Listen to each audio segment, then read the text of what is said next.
It was probably fear. Like, I love that movie so much. It's funny. Where would I fit in? I didn't really know about the character. And so my wife, thank God, just said, "Why are you arguing? Why don't you just read it? Like, just read the script."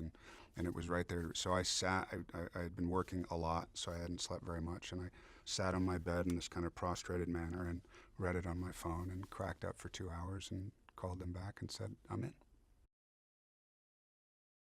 The way that it's written is like, it's kind of like a loosely based on the comic book.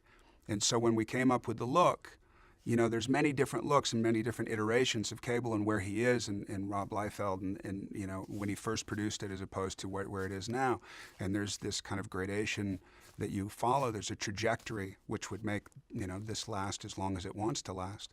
So we had to kind of come up with our own, where would he be to respect the fans and them knowing as much as they know, which they know. You go to Comic-Con and they know everything there is to know, and then kind of do our own thing, knowing that we'll get flack for it in the beginning, but then when people see the movie, they kind of immediately accept it if they like the movie.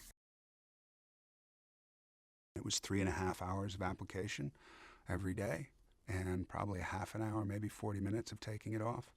So that gets in the way of production, and it's money. It's not very cost effective. But then when you see the final, result, I think everybody's pretty stoked about what we came up with.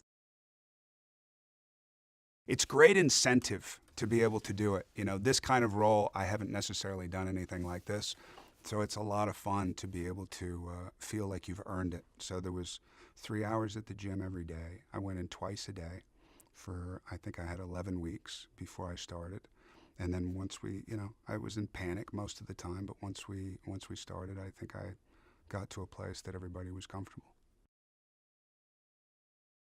I always like to pride myself as the guy who actually did the stunt, you know, which was probably not, I think when you get older, people like, just, "Hey man, you do it. Go ahead." I want this one for you. I want you up there in the credits. And I tried not to do that as much as possible. And there was definitely some consequence, but I think it was worth it. When I see it, I like knowing that it's me. You have an idea of what you want to do, and then you get on set, and the first scene is a 7-page scene, and you're like, you're trying to be comfortable, you're trying to find the rhythm and all that. And it's a very difficult, very different kind of thing. But once we got through the first scene, I think we kind of found our mojo, and we were able to go back and forth. Because ultimately what mattered was the witticisms back and forth, that we were all comfortable enough to be able to banter at will.